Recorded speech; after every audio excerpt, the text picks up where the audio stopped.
Kiai Haji Sani Al-Batawi yang kita muliakan lewat nasati sepanjang zikir sama wa ta'ala niki khusus urusan Imron Mahfud, orang tua kami Kiai Haji Muhyiddin Marzuki, orang-orang tua kami Bapak Haji Abdul Rahman, Bapak Haji Warjito, dan Bapak Ibrahim Ustadz Ahid, ibu-ibu yang dimulakan oleh Allah Subhanahu wa Ta'ala, serta anak-anakku yang berbahagia. Alhamdulillah, kita panjatkan puji dan syukur kehadirat Allah Subhanahu wa Ta'ala. Teriring selamat serta salam semoga Allah sampaikan kepada Nabi kita Muhammad Sallallahu Alaihi Wasallam. Di mana malam hari ini kita yang pertama tentunya kita berterima kasih kepada Allah Subhanahu wa Ta'ala. Jemaah sekalian yang dimuliakan oleh Allah Subhanahu wa Ta'ala, kita sampai ke hadis ke-7 dalam perkara sabar. Jadi insya Allah nih Pak, kita udah mati nih, kitab ini belum hatam, udah segini ngajinya sebulan sekali. Ayo, ini kan udah 1 tahun ya Bang. Nah, kita baru nomor 7 bab sabar Pak. Ya, tapi mudah-mudahan diterusin sama anak cucu kita ya. Kita di kuburan kalau malam Selasa dapat bonus dari Allah Subhanahu wa Ta'ala, karena anak cucu kita nerusin apa yang kita lakukan pada saat ini ya. Nah, ya salah satu tugas kita adalah ya ngomongin sama anak-anak kita, ngomongin sama cucu-cucu kita.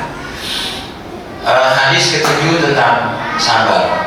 Wa an Anasin radhiyallahu anhu qala marran Nabi sallallahu alaihi wasallam ala imra'atin tabki inda qabri faqala ittaqillaha wasbiri faqala ilaika anni fa innaka lam tusab bi musibati wa lam ta'rifhu faqila laha innahu nabiyyu sallallahu alaihi wasallam fa'atat baban Nabi sallallahu alaihi wasallam falam tajid indahu bawabi faqala lam a'rifka faqala innama sabru inda sadmatil ula tarki ala soliyillah.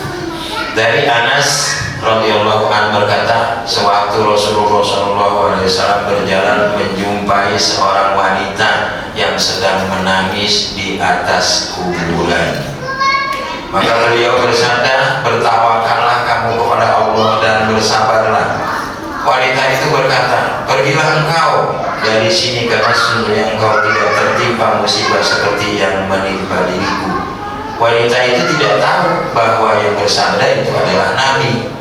Kemudian ada seorang yang mengatakan bahwa yang bersabda itu adalah Nabi Sallallahu Alaihi Wasallam.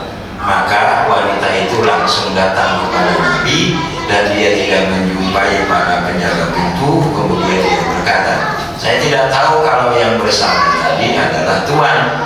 Maka beliau bersabda, sesungguhnya sabar itu hanyalah pada hal pertama dari musibah itu. Riwayat Bukhari dan Muslim. Dalam riwayat Muslim dikatakan wanita itu menangis karena kematian anaknya. Itu apa ini? Nah, ini kita temukan bahwa Nabi lagi jalan-jalan ketemu ibu-ibu lagi nangis. Kenapa ibu nangis? Karena anaknya meninggal di kuburan. Ya, nah kalau kita bayangin begini, ada orang meninggal anak kecil, begitu selesai dikuburin yang lain pada pulang, emaknya enggak, emaknya tetap ada di kuburan lagi nangis. Nabi kemudian jalan. Kata Nabi apa? Ittaqillaha wasbiri, bertakwalah kamu kepada Allah dan bersabar. Nah, diceritakan di hadis ini perempuannya nggak kena ngomong, siapa lu ngomong gitu? Emang lu siapa? Bisa gitu-gitu ibu ya? Bu, ibu kalau dinasihati orang terus ibu kagak tahu kan ibu ngomongin begitu ya? Siapa lu? Ya, ternyata ada riwayatnya Pak. Nabi itu ngomong dulu di zaman Nabi kita Muhammad Sallallahu Alaihi Wasallam. Ada yang kemudian kasih tahu, emang bu kagak tahu, itu yang ngomong Nabi Muhammad Sallallahu Alaihi Wasallam. Begitu tahu dia dikasih tahu bahwa Nabi Muhammad yang ngomong, dia lari itu ke rumah Nabi. Lari ke rumah Nabi, kemudian di depan pintu dia tidak menemukan Nabi Muhammad Sallallahu Alaihi Wasallam. Gitu. Tujuannya apa? Tujuannya mau minta maaf karena tadi udah berkata tidak sopan kepada Nabi Muhammad Sallallahu Alaihi Wasallam. Saya tidak tahu kalau yang bersabda tadi Tuhan. Maka Nabi bersabda, sungguhnya sabar itu hanyalah pada hal pertama dari musibah itu. Ya Rabbi bil Mustafa balligh qasidana waghfir lana ma madha ya wasi'al karami. Ya Rabbi bil Mustafa balligh qasidana waghfir lana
Assalamualaikum warahmatullahi wabarakatuh. Bismillah walhamdulillah wassalatu wassalamu ala rasulillah Sayyidina Muhammad ibn Abdillah wa ala alihi wa sahbihi wa mawala. Asyhadu an la ilaha illallah wahdahu la syarika lah wa asyhadu anna Muhammadan abduhu wa rasuluh. Qalu subhanaka la ilma lana illa ma 'allamtana innaka antal alimul hakim. Hasbunallahu wa ni'mal wakil, ni'mal maula wa ni'man nasir. La haula wa la quwwata illa billahil aliyyil azim. Amma ba'du.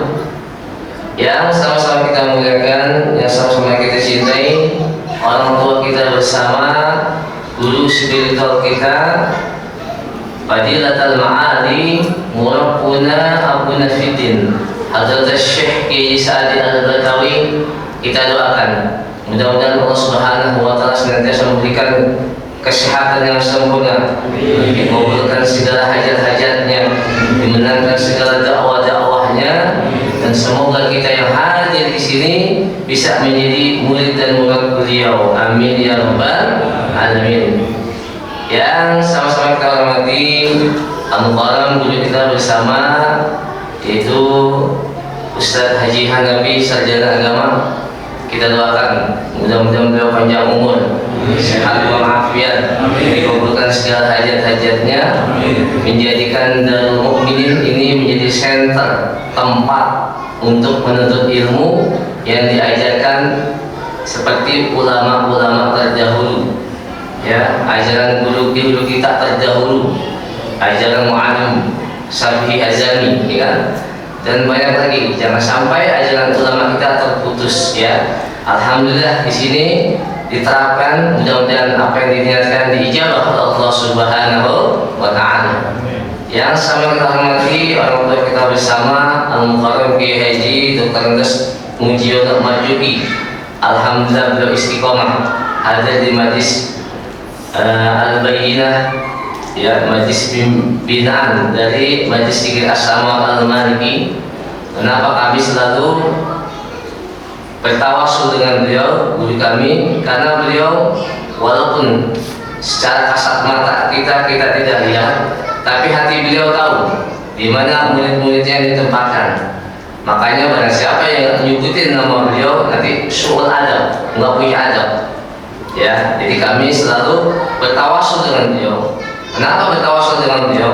Karena nasab keilmuan beliau sudah sampai ke Rasulullah Sallallahu Alaihi Wasallam.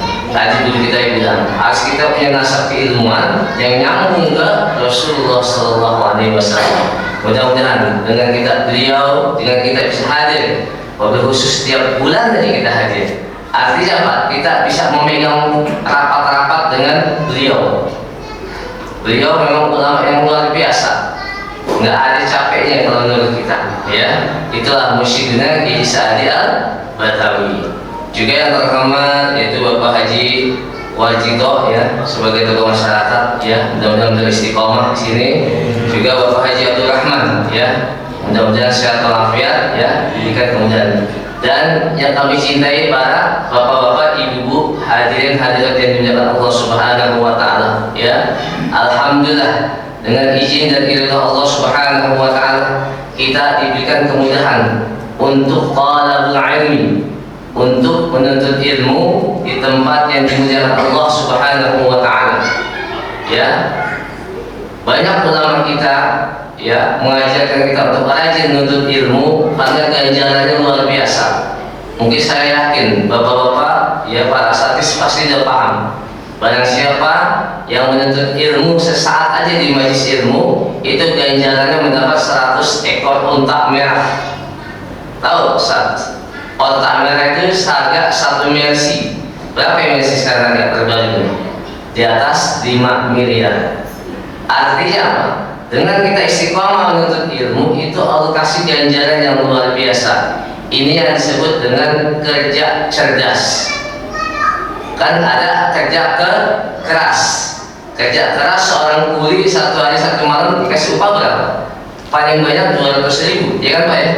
Coba kalau kita kerja cerdas dengan otak kita, satu target kedatangan bisa menghasilkan 5 miliar, bisa nggak? Nah, ini kita dituntut oleh guru kami. Ayo kerja cerdas, hadiri majlis-majlis ilmu, jangan sampai kita ketinggalan. Tujuannya apa? Agar kita diberikan apa? Ganjaran yang luar biasa, yang mana nanti di hari kiamat atau nanti kita masuk ke alam kubur, kita punya modal. Ya, tadi kan cerita tentang sabar. Masuk anak menangis, ya, anak kayaknya meninggal dunia, seorang ibu menangis. Seakan-akan dia tidak terima dengan qada dan qadar Allah Subhanahu wa taala. Seakan-akan dia tidak terima iradah Allah Subhanahu wa taala. Padahal yang menegur adalah seorang nabi, ya, sehingga dia tidak mengenali karena tertutup, ya, saking menyesalnya dengan apa yang telah Allah berikan. Makanya kita perlu kesabaran yang luar biasa. Baik jemaah yang dimuliakan Allah Subhanahu wa taala, ya. Puji dan syukur kita hadirkan kepada Allah Subhanahu wa taala. Yang mana Allah Subhanahu wa taala senantiasa memberikan kita nikmat yang begitu banyak, akan tetapi kita banyakkan syukurnya apa banyakkan lupanya. Wa in ta'uddu ni'matallahi la tuhsuha. Ya. Kalau kita hitung kenikmatan Allah enggak bakal mampu. Ya, makanya kita dituntut hanya bersyukur kepada Allah Subhanahu wa taala. Ya, bersyukur Allah berikan kita kemudahan untuk bisa hadir di tempat kajian bulanan atau majlis al-bayyinah bulanan. Ini adalah iradah dari Allah Subhanahu wa taala. Bagaimana cara kita bersyukurnya? Yaitu selalu menjalankan perintah Allah Subhanahu wa taala. Tadi dulu kita bilang, ya, baca surat Al-Fatihah saya semalam 17 kali. Kalau kita nggak pernah baca surat Al-Fatihah, berarti kita nggak sholat, betul nggak? Ya, itulah syukur kita kepada Allah Subhanahu wa taala. Ya, alhamdulillah. Mudah-mudahan ya Allah Subhanahu wa taala memberikan kita istiqomah untuk mencari jalannya Allah Subhanahu wa taala. Makanya dulu kali Muhyiddin Kiai Sa'di, surga jangan dicari. Ya, Pak. Surga jangan dicari karena udah ada. Surga itu udah ada. Ya. Kalau kita nggak ada, nggak yakin surga itu nggak ada, berarti kita nggak termasuk orang beriman, betul nggak? Kan salah satu beriman adalah percaya kepada yang gaib. Alladzina yu'minuna bil ghaibi diiringi wa yuqimunas shalah. Ya, ciri-ciri orang bertakwa yang pertama, alladzina yu'minuna, harus beriman kepada yang gaib. Kalau kita nggak yakin yang gaib, berarti kita nggak termasuk beriman, ya kan?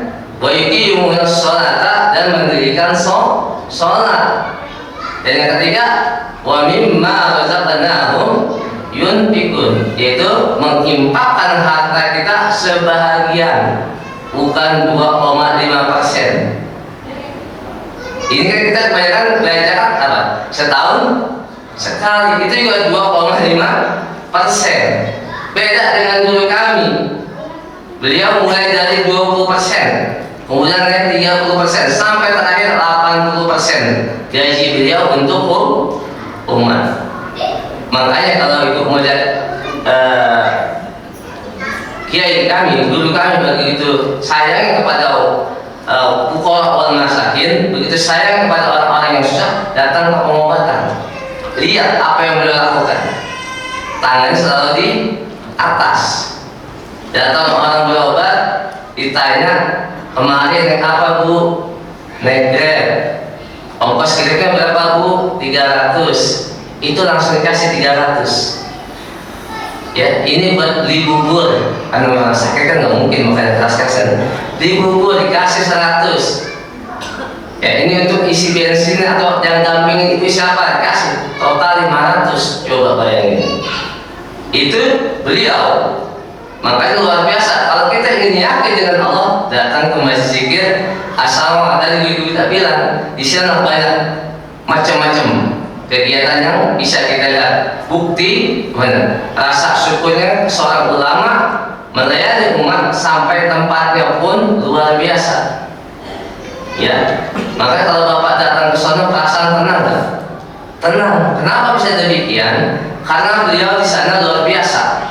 Area yang begitu tandus ya dirubah menjadi area surga. Kenapa saya bilang area surga? Karena nyaman. Buah-buahan ada di bawah atau di atas? Yang ibu dari sana pun. Buah mangga ada di bawah atau di atas? Di bawah kan? Di bawah. Oh, belum pernah sana ya? Pantas. Ya. Buah mangga ada di bawah. Kira-kira bapak pikir di surga buah-buahan ada di atas atau di bawah? Hah? Ada di bawah atau di surga? Tapi di asal buahnya ada, bahkan sampai nempel ke rumput. Luar biasa. Artinya apa? Kita dikasih lihat di situ bahwa kenikmatan surga udah ada di situ. Pertama, yang kedua, di tanah Kohat itu kan area panas, ya. Kenapa area hampir 25 hektar itu rata-rata warnanya hijau semua? Rumputnya hijau. Bahkan pohon kelapanya ada 1.300 pohon kelapa. Kemudian ada 900 pohon mangga. 200 pohon pete.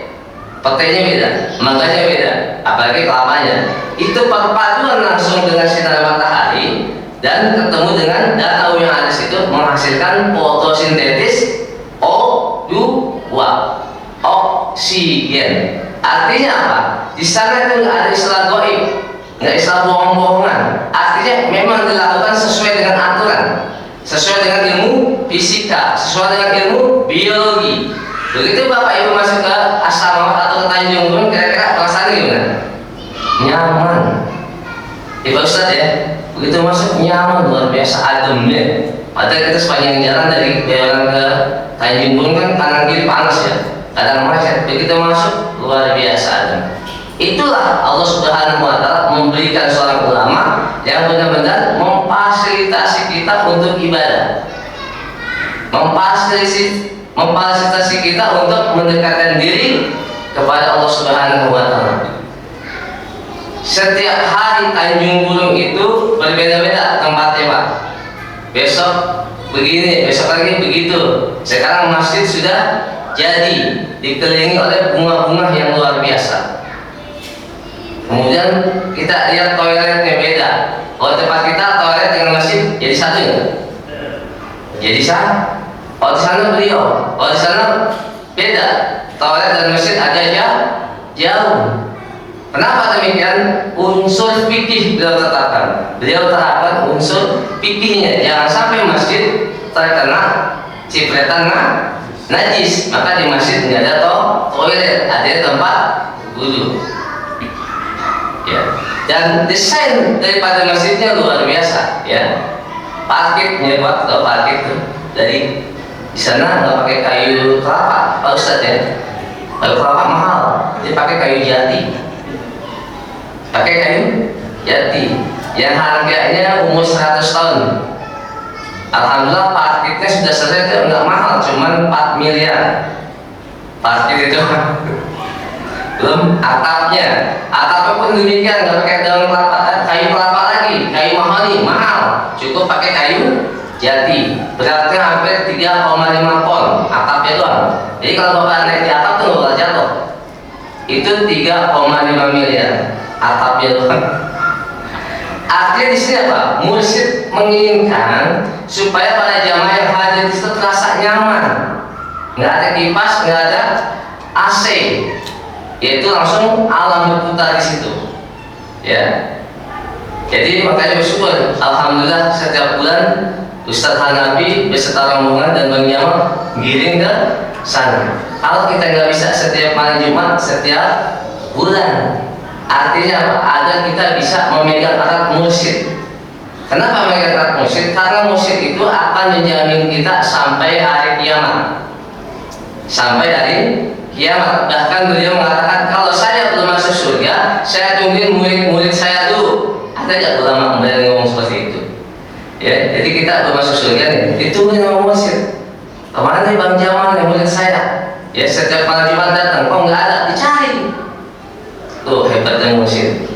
Makanya bersyukur yang udah bisa bulanan, jangan sampai lepas. Artinya apa? Kita pegang alat-alat beliau, bukan kita peluk itu Bang. Ajarannya kita ikutin, itu namanya megang erat-erat. Maka jangan salah, berapa banyak ustadz-ustadz kami itu begitu hebat, lupa dengan mursyid. Begitu udah pintar, lupa dengan mursyid. Hampir 29 ustadz mental. Karena apa? Karena udah merasa hebat, ditinggalkan mursyid. Mursyid tidak pernah marah, ya.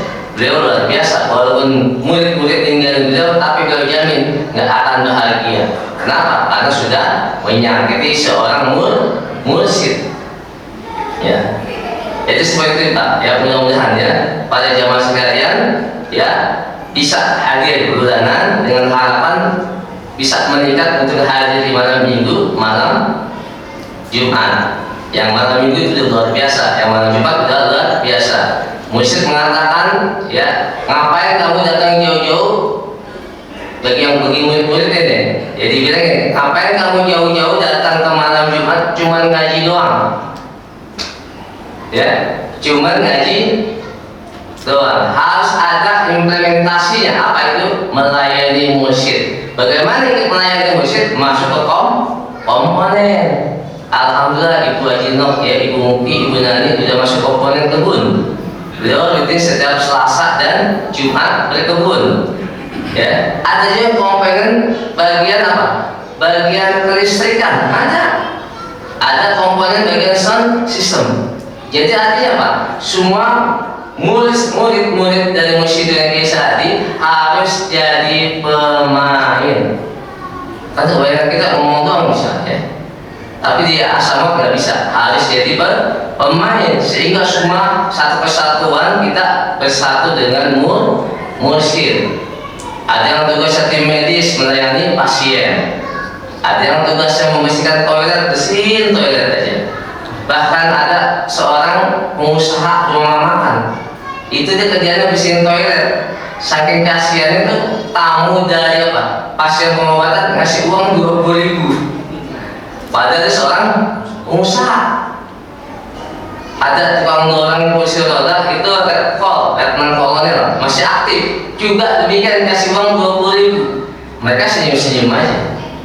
Kenapa? Itulah dianggap kita yang bertugas di situ ya dapat gaji, padahal enggak, cuma lillahi. Nah, kenapa bisa demikian? Karena contoh dari seorang mursyid. Kalau mursyidnya ada, gampang nyontoin, ya kan? Kalau orang yang enggak ada, gimana kita mencontohin?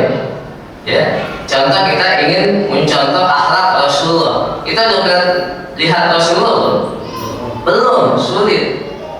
Kebanyakan orang salah mencontoh. Apa yang dicontoh? Yang dicontoh fisiknya. Yang dicontoh fisiknya, misalnya jenggot, atau sunnah Nabi. Emang jenggot kita sama jenggot Nabi sama? Jenggot cuma 2 lembar. Jadi yang kita contoh seorang Nabi jangan fisiknya. Nggak mungkin kita bisa tinggi kayak Rasulullah. Nggak mungkin kita hidung kita mancung kayak Rasulullah. Apalagi orang Betawi, ya. Ya, hidung tomat bogor. Nggak mungkin kan? Jadi apa? Akhlak Rasulullah uswatun hasanah. Apa uswatun hasanah? Dari Rasulullah diantaranya dalam kitab Maulid Al-Bajjah pasal 18 katakan, wa kana sallallahu alaihi wasallam syadidul haya'i wal tawadhu. Rasulullah rendah diri, nggak pernah ngaku-ngaku. Saya ini nabi ya, nggak pernah. Ada nggak orang yang ngaku-ngaku? Ya, baru Juliah ngaku-ngaku, padahal belum tentu Juliah, kan gitu. Rasulullah nggak pernah ngaku nabi, nggak pernah. Ya, tetap dia sebagai seorang Rasulullah utusan Allah. Itu akhlak beliau. Ya, makanya ulama-ulama pewaris Nabi, apalagi sebagai seorang keturunan Nabi, nggak ada yang pernah cerita saya keturunan Nabi. Mursyid kami bergaul dengan seorang ulama cucu Rasulullah, yaitu Syekh Abbas bin Alwi Al-Maliki selama 8 tahun.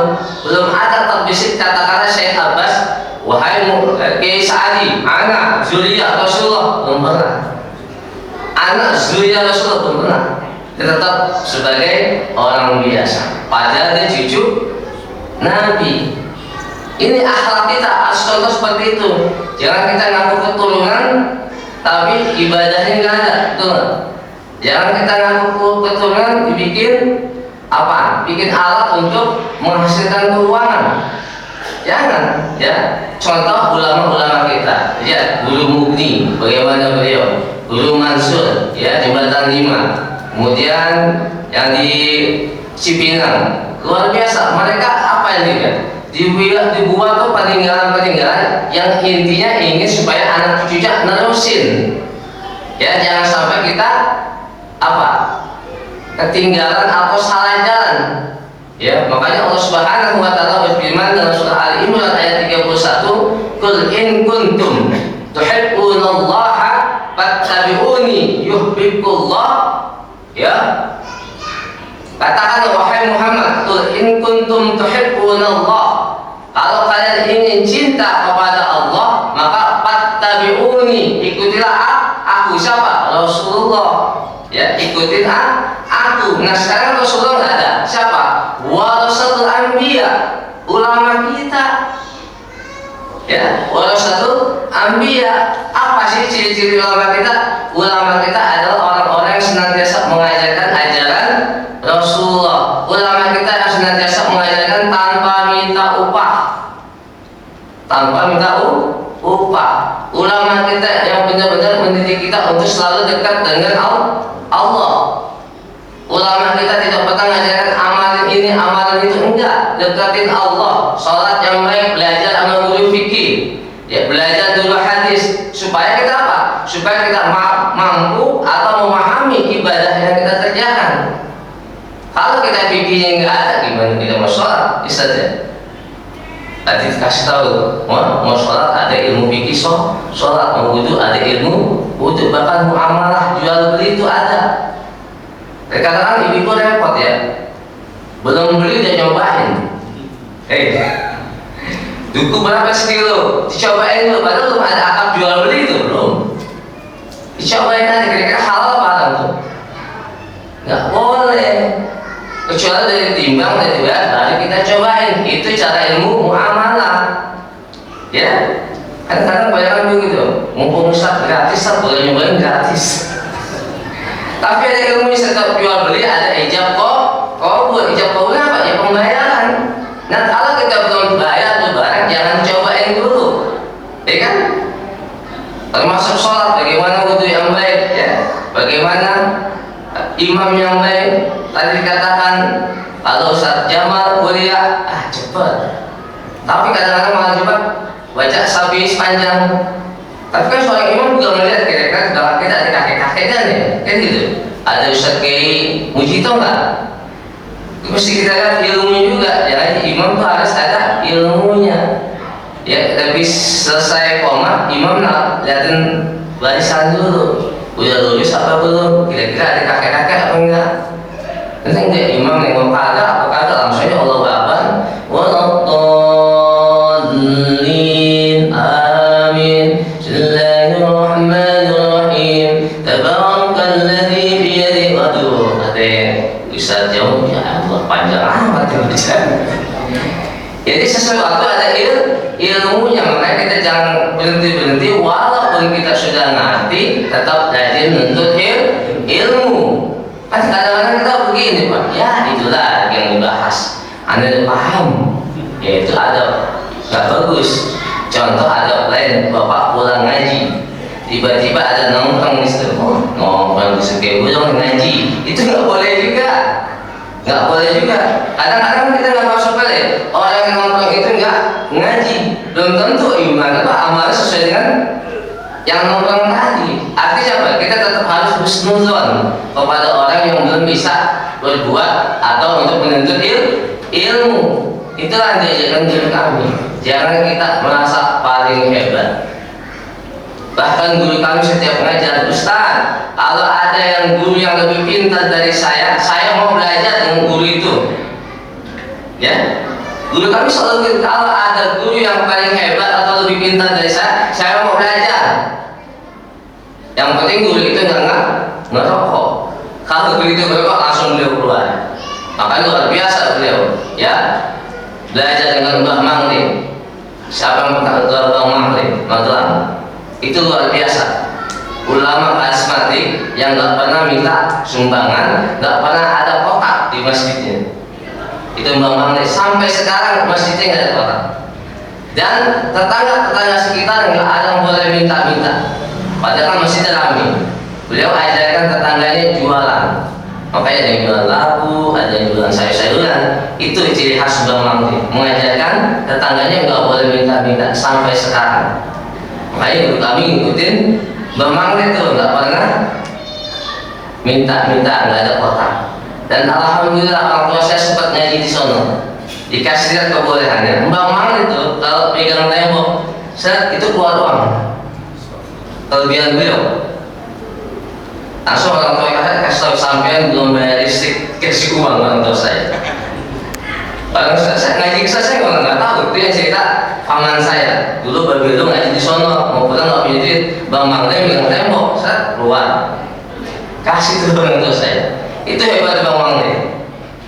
Dulu kami bisa, dulu kami, cuma beliau nggak mendidik seperti itu. Kenapa? Nggak mungkin dong saya ngomongin tembok, nggak mendidik.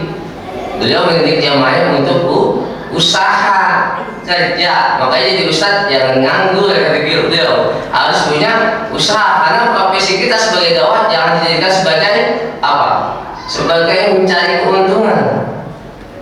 Ya, makanya kami diwanti-wanti barang siapa Ustadz terima DP coret langsung keluar, nggak boleh. Ya, itulah hebatnya beliau mendidik muridnya supaya apa? Supaya senantiasa memberikan contoh tauladan kepada murid-muridnya, jangan sampai kita meminta-minta. Alhamdulillah ya kami dididik dengan beliau ya untuk mengikuti ajaran yang beliau berikan, dan guru-guru beliau juga luar biasa. Datang lagi siapa? Syekh Abbas bin Alwi Al-Maliki, luar biasa. Ya, dari mana? Dari Mekah, asli keturunan Rasulullah, maka disebut Sayyid Abbas bin Alwi Al-Maliki Al-Hasani, dari Hasan, makanya disebut As-Samawat Al-Maliki. Itu anugerah pemberian dari Sayyid Abbas bin Alwi, dan beliau dibaiat sebagai apa? Min ahlil bait dulu kami. Maka sekarang setiap pelayan-pelayan daripada majlis kami itu guru kami diberikan sorban, itu dibaiat namanya. Dan guru kami nggak pernah mengaku-ngaku saya pernah dibaiat, nggak pernah. Padahal beliau orang Betawi, di luar orang Arab. Ya, kenapa bisa dibaiat? Karena apa? Karena beliau menjalankan ajaran Rasulullah SAW. Kenapa? Setiap hari apa? Bertemu dengan orang-orang yang susah. Ya. Jadi di Maulid pasal 18 ini katakan juga ya, wa yuhibbul fuqara wal masakin, dan dia cinta kepada orang-orang susah dan orang-orang miskin. Wa yasdisu ma'ahum, setiap hari dia berkumpul dengan orang-orang susah. Itu yang dilakukan guru kami setiap hari, Selasa, Rabu, Kamis, Jumat, Ahad. Ya, total setiap minggu 1000 pasien. Ada yang bisa menerima dokter yang tahu enggak? Terima pasien 1000 dalam seminggu? Nggak ada yang kuat. Nggak ada yang kuat. Makanya sangat langka ulama seperti itu. Tadi dulu kita katakan di Jakarta Selatan nggak ada.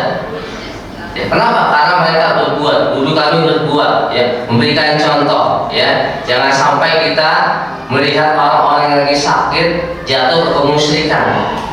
Ada nggak kita berobat di tempat lain kadang-kadang keluar paku? Ada nggak? Ada nggak kita berobat kadang-kadang keluar jarum?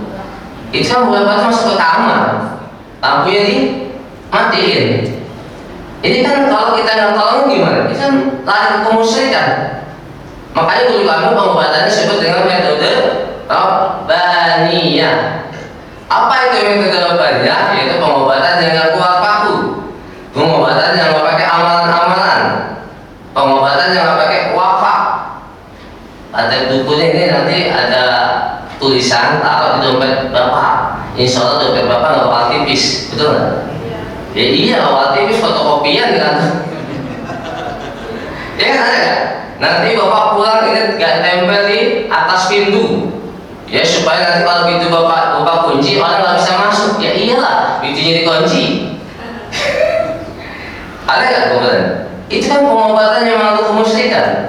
Walaupun yang ngobatin kiai, walaupun yang ngobatin habaib, kalau unsur-unsur seperti itu, pengobatan melalui binatang, ya kan? Pengobatan melalui ayam putih, ayam hitam, ada nggak? Itu yang diminta, yang ditakutkan guru kami, yang sampai saat orang lagi sakit datang ke dukun dimintain duit, ya dikasih amalan-amalan. Makanya pengobatan Rabbaniyah itu adalah diantara pengobatan yang mana itu pengobatan tidak ada bayaran, tidak ada DP, tidak ada pakai 1, pakai 2, pakai 3, nggak ada. Semuanya serba gratis. Bahkan sekarang alhamdulillah setiap pasien datang langsung dikasih sarapan, ya kan? Alhamdulillah. Kemudian juga pengobatan Rabbaniyah juga pengobatan yang mana para pasiennya diajarkan untuk mendekatkan diri kepada Allah. Makanya setiap pengobatan, sebelum masuk ke pengobatan atau sudah pengobatan, diajarkan untuk sholat di masjid. Ya, ada dokter apa bapak-bapak? Belum ya? Ibu-ibu mungkin yang udah kali. Itu diajarkan kita masih ngapain? Sholat tahiyatul masjid, sholat duha, dan sholat hajat. Minta kepada Allah, ya Allah, ya sembuhkan penyakit saya, minta kepada Allah. Ya, jangan sekali-kali minta kepada mursyid akan marah. Jangan minta kesembuhan dengan saya cuma melayani, saya cuma jongos, ya. Yang nyembuhkan siapa? Allah. Itulah ibadah mursyid. Kalau saya bisa nyembuhin, saya suruh bayar mahal, Pak. Ya. Kalau saya bisa nyembuhin, mahal bayarnya, tapi bilang nggak begitu. Dilayani satu-satu, diingetin Allah. Ibu ini kayak puasa ini jarang-jarang nih. Ya, puasa kodonya belum dibayar. Beliau bisa bayar siapa? Bahkan kemarin luar biasa, ya beliau selama di Tanah Banten, ya. Ada nggak ibu-ibu yang belum matiin kompor? Ternyata ada. Kenapa ibu belum matiin kompor? Saya buru-buru pakai pengen ikut maulid. Akhirnya kasih sayang beliau dikasih hadiah. Ini ibu kalau belum matiin kompornya gosong, ini buat ganti 200.000 tanah. Ada nggak yang datang lagi dandan sedonya habis patah? Ada. Sampai segitu itu pakai aja itu. Artinya apa? Bahwa pakai itu bisa melihat loh. Orang hati kemaju buru-buru sedonya patah sehingga alisnya tebal sebelah. Ya kan dia? Gede sebelah alisnya. Angkat tangan sebuah orang maju dikasih lagi. Kok beda dengan ceramah dilarang ya? Saya bingung kok pakai ceramahnya ngasih duitmu. Ternyata memang di tanahnya itu banyak orang susah. Ya, sepanjang jalan saya lihat, Allah masjidnya nggak terawat, musolanya nggak terawat, begini amat ya. Padahal situ Banten, tempatnya alim ulama, kontaknya para wali, kok begini pelayanannya, luar biasa. Bahkan sampai ada siapa yang belum punya anak, luar biasa. Dari yang muda sampai nenek-nenek, sama sekali nggak punya anak, datang 12 orang, dikasih 150.000. Ya, selama beliau kasih duit aja, tapi berdiri, ya, bahwa kita harus peduli pada sesamanya. Ada orang yang pengen maulid, pengen ikut maulid, guru-guru, alisnya panjang sebelah, ya, ada kompornya belum dimatiin. Ini kalau nggak ada mata basyirah, ya, kalau belum saling sulit bagi ulama yang bisa seperti ini, luar biasa. Bahkan saking lucunya itu, ada juga dikatakan ada nggak ada nenek guru-guru lupa pakai BH ada? Ada. Angkat tangan. Itu kan luar biasa. Emang mungkin bisa lihat orang lapangan susah itu. Kok bisa seperti itu? Ya, itulah gitu. Jadi artinya apa? Seorang muslim harus pawai. Di mana dia bicara itu, ya kan? Beda di larangan, ya udah terus ramai isi semua, ya kan? Ngasih santunan pas acara buat masjid. Itu juga cuma 5 juta buat musola yang lain. Beda di tanah, satu masjid langsung kasih 10 juta. 10? Kenapa? Emang benar-benar membutuhkan bantuan. Inilah yang mesti kita benar-benar ikuti ajaran warasatul anbiya. Karena nggak semua ulama warasatul anbiya. Nah, seorang mursyid itu kalau kita sudah paham, pegang erat-erat, jangan sampai lepas. Inilah yang guru kami pada murid-muridnya. Yuk rapatkan barisan, ikut berbuat. Yang masih komponen tukang sapu, jadi tukang sapu. Yang masih komponen asatis, masuk dewan asatis. Jadi komponen IT, masuk IT. Artinya apa? Itu baru mursyid memfasilitasi kita untuk berbuat untuk Allah Subhanahu wa Ta'ala. Jadi untuk mendekatkan diri kepada Allah semata-mata ibadah, ya. Nggak cuma sholat, puasa, enggak. Kita berbuat baik, membersihkan masjid, itu termasuk salah satu mendekatkan diri kita kepada Allah. Kenapa? Karena kita yakin dengan seorang guru. Pun demikian di sini, di dalam mobil sudah ada majlis, yuk sama-sama. Yang bisanya ngasih buah-buahan, kasih buah-buahan. Yang bisanya untuk handycam atau fotografi, dengan fotografinya. Yang bisanya memberikan semangat, berikan semangat. Ya, jadi untuk berbuat baik itu mudah. Tergantung kita niatnya ikhlas karena Allah Subhanahu wa Ta'ala. Ya, jadi kalau kita ingin bertakwa kepada Allah, ikutin Nabi. Nah sekarang nggak ada Nabi, ikutin ulama. Ulama yang mana? Ulama warasatul anbiya. Dengan kita ikuti ulama, insya Allah akan ampuni kita. Wa yaghfir lakum dzunubakum, dan Allah akan mengampuni kita. ya, wa yaghfir dzunubakum, ya. Kemudian di ayat-ayat juga Allah akan mengampuni kita dan Allah akan apa? Memberikan kita innallaha ghafurur rahim. Sesungguhnya Allah Maha Pengampun lagi Maha Penyayang.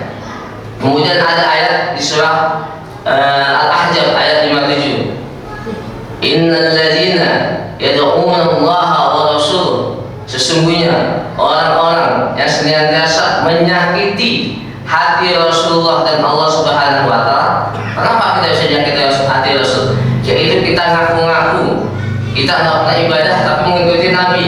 Gimana? Berarti menyakiti Nabi. Kita bikin kegiatan maulid tetapi mencari keuntungan dengan membaca salawat, kita minta sumbangan sana kemari, itu menyakiti Nabi juga, nggak boleh. Ya, dengan salawat kita mengharapkan keuntungan, dengan salawat kita bikin proposal, ya. Kita jangan sampai menyakiti Allah dan Rasulnya. Ya, la'anahumullahu fid dunya wal akhirah. Ya, dalam surah Al-Ahzab ayat 57. Allah akan melaknat kita di dunia dan di akhirat. Makanya orang yang ya bukan keturunan, ngaku keturunan itu luar biasa. Dunia akhirat Allah akan laknat. Ya, la'anahumullah, Allah akan melaknat mereka. Inilah pesan guru kami. Ajarkan tetangga-tetangga antum, ajarkan murid-murid antum jangan sampai menyakiti hati Rasulullah. Dengan kita ngaku-ngaku padahal kita bukan keturunan, dengan kita mencari keuntungan dengan membawa nama Nabi. Bayangkan orang kesombongan dengan niat maulid padahal belum tentu dibikin maulid dan lain sebagainya. Mudah-mudahan Allah Subhanahu wa taala memberikan kita taufik dan hidayahnya untuk istiqomah di jalan Allah Subhanahu wa taala. Dan kita punya guru dia dapatkan barisan yang sudah istiqomah bulanan, hadir bulanan. Yang istiqomah tiap malam Jumat, apalagi hadir tiap malam Jumat, apalagi sudah istiqomah di malam Ahad. Yuk dukung orang tua kami, dukung istri-istri kami yang mau belajar dengan musik, apalagi yang mau menjadi murab dan murid musik Negeri Sa'adi Al-Batawi. Amin ya rabbal alamin. Ini saja yang saya sampaikan, lebih kurangnya saya mohon maaf. Apabila ada kekurangan, ya mungkin ini datang dari saya, dan apabila itu benar itu datang dari Allah Subhanahu wa taala. Akhirul kalam, assalamualaikum warahmatullahi wabarakatuh.